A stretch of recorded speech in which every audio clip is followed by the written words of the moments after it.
3, no versículo 16.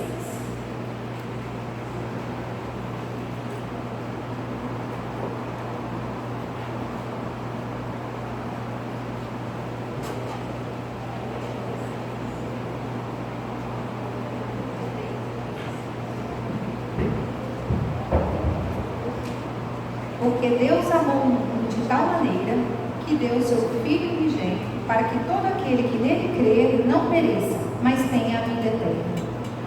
Irmãos, essa primeira frase que nós lemos diz que Deus amou o mundo de tal maneira. Que maneira é essa, né? Quando a gente lê de tal maneira, é de uma maneira perfeita, de uma maneira inexplicável, de uma maneira que nós não conseguimos nem mensurar. Qual é essa maneira que o Senhor nos amou? Então, nessa noite, vamos ter a ceia, né, um memorial que nós lembramos do sacrifício que Jesus fez por cada um de nós, por amor a cada um de nós. Então, essa palavra diz que Deus nos amou tanto que deu o teu Filho. Então, cada um aqui que é pai e é mãe, acho que sempre pensa, quando lê essa passagem, que amor é esse que teve coragem de entregar o seu Filho unigênito por amor a nós. Então, que essa noite, irmãos, eu não sei como a gente anda demonstrando o nosso amor para o Senhor, porque é um amor inexplicável. Nós precisamos retribuir, fazer com que o Senhor perceba o amor que temos por Ele também, porque Ele é perfeito conosco, Ele cuida de nós, Ele cuida de cada detalhe, Ele nos ama de uma forma tremenda. Então, assim, existe uma passagem Provérbios que o Senhor diz assim: filho meu, dai-me o teu coração. O Senhor quer o nosso coração. Então, que nessa noite que estamos aqui para celebrar o sacrifício que Jesus fez por nós, por amor a nós, que possamos demonstrar para Ele o nosso amor por Ele. Que todos os dias possamos lembrar, ter gratidão por tudo aquilo que Ele faz por nós e amá-lo, porque nós amamos muito o Senhor. Quem é que não ama o Senhor? Não é verdade? Mas precisamos demonstrar. Ele precisa sentir esse amor, esse carinho que nós temos por Ele todos os dias da nossa vida. Amém? Gostaria de convidá-los a fechar os olhos para que a gente possa orar. Senhor Deus, obrigado pela oportunidade de estarmos aqui em Tua casa para louvar, Te agradecer, pois só o Senhor é digno de toda honra e de toda glória. Obrigado por tanto amor, apesar de não merecermos nada do que o Senhor faz por nós, porque somos pecadores. Mas o Senhor é misericordioso. Obrigado por este amor. Receba, ó Pai, neste momento também o nosso amor. Nós te amamos, ó Pai. Que cada coração aqui possa demonstrar, que o Senhor possa receber o amor de cada coração que aqui está na Tua casa, ó Pai, neste momento. Pedimos também que o Senhor abençoe o pregador desta noite, que a Tua palavra fale aos nossos corações e que possamos demonstrar um pouquinho de tudo que o Senhor nos dá através da nossa gratidão a Ti. Assim nós oramos em nome de Jesus. Amém.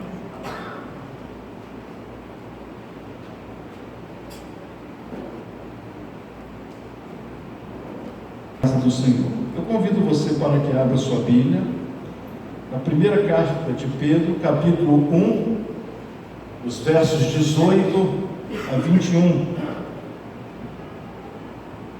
Primeira carta do apóstolo Pedro, capítulo 1, verso 18 a 21.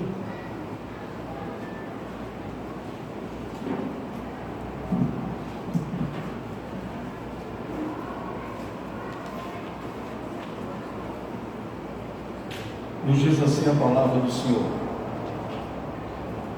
sabendo que não foi mediante coisas corruptíveis, como prata ou ouro, que fostes resgatados do vosso fútil procedimento que vossos pais vos negaram, mas pelo precioso sangue, como de cordeiro sem defeito e sem mácula, o sangue de Cristo, conhecido com efeito antes da fundação do mundo, porém manifestado no fim dos tempos por amor de vós, que por meio dele tendes fé em Deus, o qual o ressuscitou dentre os mortos e lhe deu glória, de sorte que a vossa fé e esperança estejam em Deus.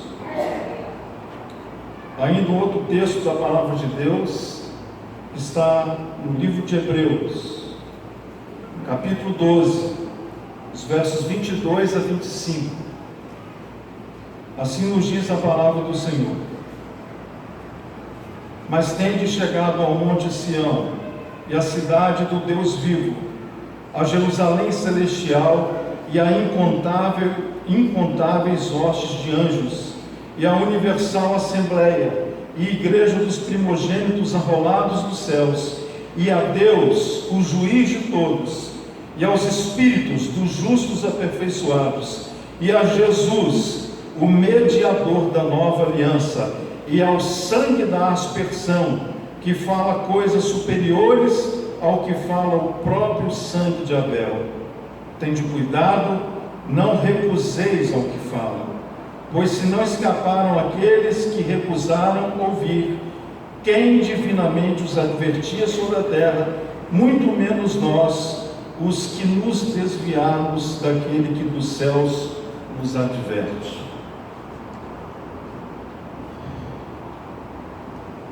Nada relativo a Deus deverá ser motivo de brincadeira ou até mesmo de chacota nos lábios de quem diz servir a Deus ou de quem diz temer a Deus. Ontem, quando a irmã Rosângela estava aqui preparando a mesa da ceia, e eu perguntei para ela: e essa inspiração? A mesa está tão bonita. Até ontem eu não tinha o tema.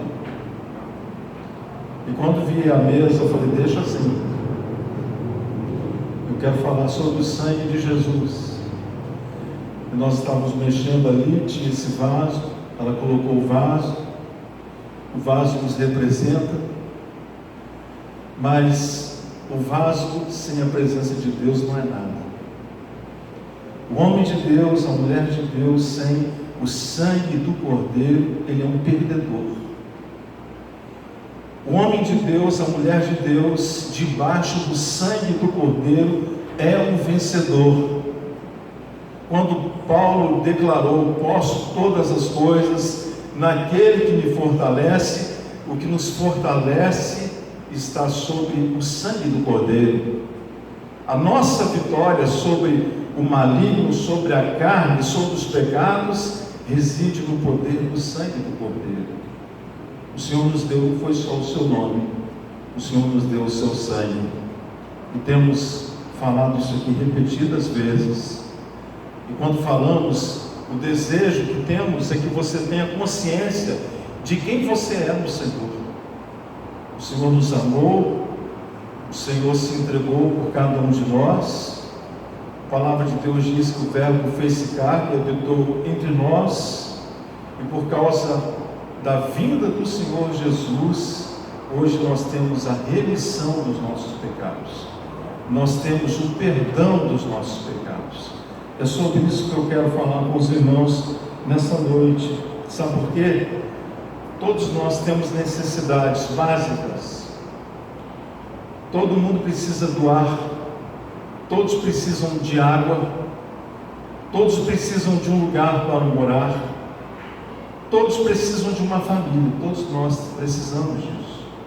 São as necessidades básicas. Sem isso a vida fica complicada. Não dá para viver sem ar, sem água e sem um lugar para ficar. Você pode até não ter um lugar para ficar, mas sem água e sem água você não consegue.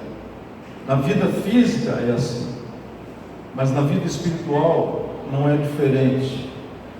A vida física é apenas uma sombra do que é a vida espiritual. Uma coisa aponta a outra.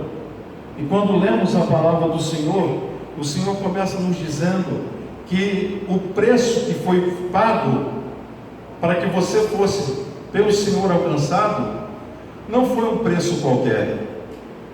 O preço que te resgatou da morte, da escravidão do pecado, da escravidão dos vícios e de qualquer outro tipo de escravidão, não foi pago nem com ouro, nem com prata. Nem todo o ouro do mundo, nem todas as pedras preciosas do mundo seriam possíveis ou suficientes para quitarem com o Senhor Deus a minha e sua dívida. A Bíblia nos diz que uma alma vale mais do que o mundo inteiro. Você é importante demais para Deus. Deus ama você tanto que Ele fez algo que talvez nenhum de nós fizesse. Ele se deu. Deus se deu. Um filósofo, há um tempo atrás, escreveu assim: Deus está morto. Isso deu uma repercussão terrível, porque você declarar que Deus está morto tem algumas implicações, mas de certo modo não está errado. Deus hoje não está morto, mas antes da fundação do mundo Ele morreu. É o que nos diz a palavra. Ele morreu porque Ele é onisciente, Ele sabe de todas as coisas, e quando Ele faz Adão à sua imagem e semelhança, Ele deixa uma ordem para Adão e diz: Adão, não coma, não prove, não toques, porque certamente o dia em que você comer, o dia em que você provar, o dia em que você tocar, certamente morrerás. E a palavra de Deus diz que depois que Adão transgride esse mandamento, coisas terríveis aconteceram a nível universal. O que foi planejado desde o princípio não quebrou o seu projeto principal, porque o Senhor sabe de tudo, mas houve dificuldades para que o que Deus estabeleceu para o homem estivesse na vida do homem acontecendo. Deus tem um projeto para a sua vida, Deus tem um plano para cada um de nós, mas nós somos responsáveis diante dele de permitir que esse projeto, de que esse plano aconteça na minha vida ou não, por uma razão somente. O Senhor Deus é aquele que criou todas as coisas pela palavra do seu poder. Ele também estabeleceu leis, e Ele não quebra nenhuma das suas leis, especialmente as leis que nos dizem respeito à ética, à moral e à vida. Ele não quebra essas leis. Aquilo que Ele disse que assim seria, assim é, ou assim será, é o que nos diz a palavra do Senhor. Essencialmente, o ser humano tem três problemas básicos. O problema básico do ser humano não é ar, água ou moradia. O problema básico do ser humano só é resolvido de uma única maneira, e é sobre isso que eu quero falar com os irmãos nessa noite. Nós temos um grave problema que o pecado nos trouxe, que é o problema da separação de Deus. Quando o homem pecou, ele se viu separado de Deus. Quando Adão desobedeceu o Pai Celeste, imediatamente ele se viu separado do Senhor Deus. Entre o homem e Deus fendeu-se um grande abismo. Houve uma terrível separação, é o que nos diz a palavra de Deus. E quando Adão peca, então ele faz uma coisa: ele se esconde.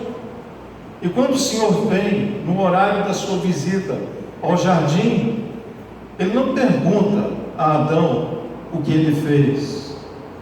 Ele pergunta a Adão: onde estás, Adão? Adão, onde estás? Por que você está fugindo de mim, Adão? Adão, onde estás? Quando nós pecamos, nós corremos de Deus, porque o pecado nos separa de Deus. E o maior problema não é o pecado que eu cometo, é a consequência desse pecado, que é a minha separação com Deus, que é a sua separação com Deus. Então, quando o Senhor, na cruz do Calvário, derramando todo o seu sangue, Ele inaugurou uma nova aliança no seu sangue para nós. O propósito do seu sangue derramado na cruz do Calvário foi para que a separação que havia entre nós e o Senhor Deus cessasse. Através dele, através do sangue dele, eu posso ter acesso direto à presença do Pai. O Senhor Jesus disse: sem mim nada podeis o quê? Fazer. Tem tanta coisa implícita nessa declaração, e uma dessas coisas importantes é que sem Jesus eu não posso fazer de fato nada, porque ninguém poderia pagar o preço do débito que o homem trouxe para si mesmo quando pecou. A Bíblia diz que o resultado do pecado trouxe para o homem um salário, que é a morte. E nós sabemos que morte é um sinônimo de separação. Quando nós perdemos aquelas pessoas a quem amamos, nós nos vemos separados delas. Então o pecado trouxe separação, e o sangue do Senhor Jesus veio para destruir essa separação. Nós aprendemos pela palavra de Deus, para que Deus possa vir, os meus pecados precisam ir. Por isso eu preciso de Jesus. Por isso somos totalmente carentes do amor de Jesus. Se eu quero Deus na minha vida, se eu desejo que Ele venha, os pecados precisam ir. E nós somos pecadores. É o que nos diz a santa palavra do Senhor, que não há um justo, não há um sequer, não há quem não peque. Nós pecamos a todo instante, em todo momento, quer seja por palavras, por ações, por pensamentos, por sentimentos. Em todo momento nós pecamos contra o Senhor. E às vezes nós oramos pedindo a Deus para que Ele intervenha na nossa vida, e nada acontece. E a Bíblia nos diz por que isso procede dessa maneira.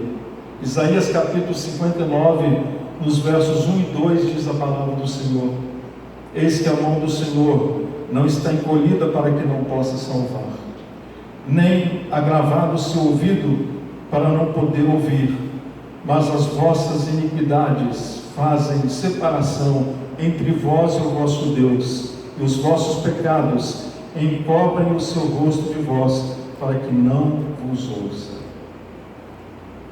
Pecado é uma desgraça. Pecado é pior que a gangrena. Estudando hoje pela manhã a história do general Naamã, nós aprendemos mais uma coisa: que o pecado é como uma lepra. Depois que alguém é tocado por ela, precisa correr rápido para que o recurso seja de imediato aplicado. E o Senhor deseja de todo o coração, sabe o que? Eu gosto de usar essa palavra de todo o coração, porque toda vez que eu declaro de todo o coração, eu quero dizer com isso que Deus tem uma poderosa vontade em nos ajudar, em nos abençoar, em nos salvar. E quando isso não acontece em nossa vida, o culpado não é Deus, o culpado somos nós. Então, se eu quero que Deus venha, o pecado precisa ir. Para Deus vir, o seu pecado precisa ir. Por isso nós temos como símbolo máximo da fé cristã a cruz, que nos faz lembrar que o que fazia separação já não separa mais. Verticalmente nós fomos unidos, nós e Deus, e o sangue de Jesus também nos uniu horizontalmente. Temos comunhão uns com os outros, e o sangue de Jesus Cristo, seu Filho, nos purifica de todo pecado. A Bíblia diz que os filhos primogênitos de Israel não foram poupados por causa do seu bom comportamento. Você sabe da história da saída do povo do Egito. O povo gemeu debaixo do chicote do faraó por muito tempo, trabalho escravo. Mas na ocasião da Páscoa, quando o Senhor dera instruções ao seu servo Moisés, e na praga dos primogênitos, a palavra de Deus diz que o Senhor falou para Moisés que o anjo dele ia passar sobre o arraial dos egípcios, e entre os egípcios havia o seu povo de Deus. Isso parece com o que nós vivemos hoje. Esse mundo faraó é Satanás. É ele que governa o mundo espiritual, o mundo invisível. Nós, infelizmente, temos um sistema que governa esse mundo caído. Mas nós não estamos mais debaixo desse sistema. Nós estamos na aliança do sangue de Jesus. Nós somos o povo que ora, que venha o teu reino, seja feita a tua vontade, agora e para todo sempre. Amém. Mas Deus diz a Moisés assim: Moisés, fale com cada chefe, cada homem, cada pai, cada marido, para que assinale na verga da porta o sangue do Cordeiro. Deus deu instruções, e no arraial do povo de Deus, o povo de Deus ficou guardado. O anjo da morte naquela madrugada veio como Deus avisara. E quando o anjo da morte passou na frente da casa do povo de Israel, ele não olhou o bom comportamento, ele não olhou quem era perfeito, ele não olhou quem dava ofertas generosas ou sabia cantar bem no meio do povo de Israel. O anjo, ele olhou apenas para o sangue que estava na verga da porta. O sangue de Jesus nos protege, não é só do diabo, muito mais do que isso. O sangue de Jesus nos protege da ira do próprio Deus. Quando Ele me vê, quando Ele vê você, Ele nos vê através do sangue do Cordeiro. João disse: eis aí o Cordeiro de Deus, que faz o quê? Que tira o pecado do mundo. E Jesus é o Cordeiro de Deus que tira pecados.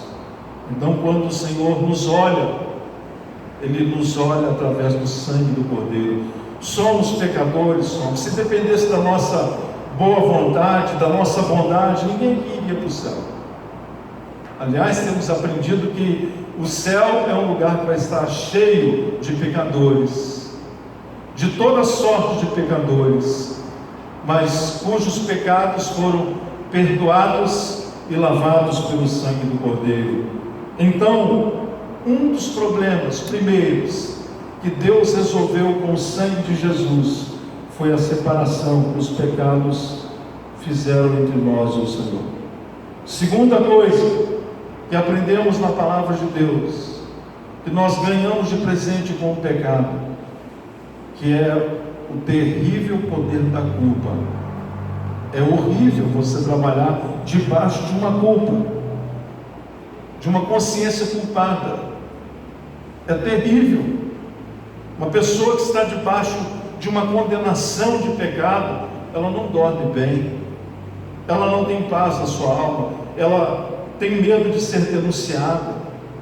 Mas Jesus veio para que toda a culpa da consciência fosse cessada pelo perdão dos seus pecados e pela remissão através do sangue de Jesus. Os pecados ofendem a Deus e nos destroem. O que você tem feito ultimamente que tem entristecido o coração de Deus, que tem separado você da comunhão com Deus, que tem corrompido você? A culpa é a maior prova disso que eu estou falando. Sabe o que é a culpa? A culpa é a mancha dos pecados na nossa consciência. A culpa é a mancha dos pecados em nossa consciência. Mas se você hoje clamar o sangue de Jesus, para que Ele perdoe você, para que Ele restaure você, o poder da culpa na sua consciência vai cessar. Porque pela palavra de Deus, nós entendemos que a culpa é a mancha dos pecados em nossa consciência. Como tem estado a sua consciência? Bendito seja Deus que nos deu uma consciência. Infelizmente, a própria palavra de Deus diz que alguns conseguiram cauterizar a sua consciência, pecam e não sente mais como quem fez algo errado, transgridem e acham que aquilo que fizeram é algo normal, porque todo mundo faz. A sua consciência não dói mais. A culpa não lhe é mais um peso. Não é porque ele não está culpado, mas é porque a sua consciência está cauterizada. E uma consciência cauterizada, ela não sentirá nada. E você tem te provocado tristeza? Se aquilo que você faz que é contrário ao Senhor Deus ainda te incomoda, você precisa louvá-lo e bendizê-lo e dizer: Senhor, por favor, não entristeça dentro de mim o teu Espírito. Torna a dar-me a alegria da salvação. Um crente que tem uma mente culpada, ele não tem mais a alegria da salvação. Meus irmãos, quantas vezes nós ouvimos aqui esse ano essa expressão? E por mais que você prepare outros assuntos, vez por outra o Espírito Santo coloca essa palavra em nossa boca. Sabe por quê? Ele quer você, como igreja do Senhor, santificado, abençoado, com seus pecados perdoados, com as suas mãos e pés soltos, para que você continue a trilhar um caminho, sendo dele um instrumento na vida de alguém, para abençoar, para gerar vida, para ser instrumento de vida e de esperança na vida daquele que é um pecador, que ainda não fora perdoado pelo Senhor. Hebreus 9,14 diz então: quanto mais o sangue de Cristo, que pelo Espírito eterno se ofereceu a si mesmo, imaculado a Deus, purificará as vossas consciências das obras mortas, para servirdes ao Deus vivo. Ele, o Senhor, quer purificar a sua consciência, e só há uma maneira da sua consciência ser purificada: através do sangue de Jesus. O salmista, Salmo 103, versículo 12, diz assim: como o Oriente está longe do Ocidente, assim Ele afasta para longe de nós as nossas transgressões. Você não precisa mais sair daqui hoje debaixo de um peso esmagador de culpa. Daqui a pouco nós vamos servir a ceia do Senhor. Você também não tem uma ceia do Senhor que eu não recebo o recado de alguém dizendo: eu não vou poder estar na ceia hoje.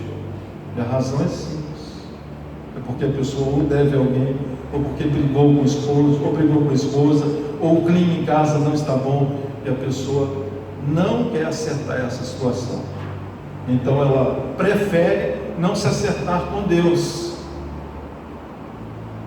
Dizer que amamos a Deus é fácil, mas o nosso amor e o nosso serviço a Deus se dá no plano horizontal, não no plano vertical. O plano vertical do nosso amor, da nossa expressão de serviço a Ele, se dá no âmbito horizontal. É a maneira como nós nos tratamos. Mas a partir da hora em que eu não estou disposto a andar mais uma milha, a dar a face para mais um tapa, a partir da hora em que eu não estou disposto a perdoar, eu não posso clamar a Deus em oração, pois isso é um pecado. É o pecado de eu não poder considerar Deus como Pai, porque na oração do Pai Nosso nós temos aprendido: perdoa os meus pecados, Senhor, como eu perdoo a esse a quem me ofende. Então Deus enviou Jesus, que derramou o seu sangue para destruir o poder da morte que é em nós, o poder que nos separa de Deus, o poder que nos esmaga debaixo de uma consciência culpada. E o terceiro e último ponto que eu quero falar com os irmãos: o poder da acusação de Satanás. Meus irmãos, que coisa triste é a acusação. Qualquer tipo de acusação é uma coisa terrível, mas quando a acusação vem do acusador, aí é terrível. Sabe por quê? Mesmo nós tendo uma consciência tranquila, depois que oramos e confessamos os nossos pecados ao Senhor, e abandonamos esses pecados, nós não podemos nos enganar achando que o acusador nos deixará. Não. O acusador sempre vai tentar nos intimidar. Sempre. Você cometeu um erro. Você se deu conta do erro que fez. Você pediu a Deus para que Deus o perdoasse. Ele te perdoou. Você pediu a Deus para que a sua consciência fosse curada. Ele te curou. Mas isso não é suficiente para que o acusador não ronde você e não te aponte um dedo em rosto. Ele sempre vai estar nos rondando. Apocalipse capítulo 12, no versículo 10, diz assim, João: eu ouvi uma grande voz do céu que dizia: agora é chegada a salvação e a força e o reino do nosso Deus e o poder do seu Cristo, o qual diante do nosso Deus os acusava de dia e de noite. Você pode andar em santidade, você pode andar com seus pecados perdoados. Satanás sempre vai procurar a ocasião para diante do Pai te acusar. É o que os textos estão dizendo, que ele, Satanás, nos acusa diante do Pai de dia e de noite. E se ele aparecer com você te acusando?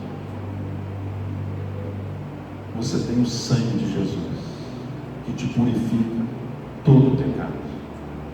A história diz que Martinho Lutero, em uma das suas grandes experiências com Deus, ele estava numa madrugada, perdeu o sono e resolvera ir para a sua sala para ler a palavra de Deus e permanecer silente diante do Senhor em oração. E a história diz que do nada o diabo apareceu diante dele e começou a escrever na parede um monte de pecado que ele havia feito naqueles últimos dias. E depois que o diabo cinicamente listou aquele monte de pecados na parede, ele olhou com um sorriso sarcástico para Lutero, e Lutero falou assim: pode continuar, tem mais aí que você está esquecendo. E o diabo lembrou-se e colocou mais alguns pecados recentes naquela listagem. E ele novamente olhou para Lutero com deboche, e Lutero disse: você se lembra de mais algum? Se lembra, pode colocar. E foi naquela hora que Lutero fez uma declaração que é impressionante. Ele diz: agora escreve embaixo: todos os pecados estão pelo sangue de Jesus perdoados. Todos. É isso que o Senhor nos fez com o seu sangue. É por isso que a nossa boca, antes de falar o nome de Jesus, e antes de nós clamarmos o sangue de Jesus, é até bom que você enxague a boca, até com sabão em pó, se necessário for. Porque o nome e o sangue de Jesus é santo, é puro, é doce. E diz o texto sagrado em Hebreus, no capítulo 10, versículo 22, que sendo assim, então, aproximemo-nos de Deus com um coração sincero e com plena convicção de fé, tendo os corações aspergidos para nos purificar de uma consciência culpada, e tendo os nossos corpos lavados com água pura. A água pura que o texto nos fala é a palavra de Deus. A água pura é a palavra de Deus. Por isso que Satanás tem se levantado tão trepidamente para fazer com que o povo de Deus não estude a palavra de Deus. No processo chamado santificação, o que nos santifica é a palavra de Deus. Sangue de Jesus nos purifica de todo o pecado, mas a palavra de Deus, ela nos santifica a todo dia, a cada dia.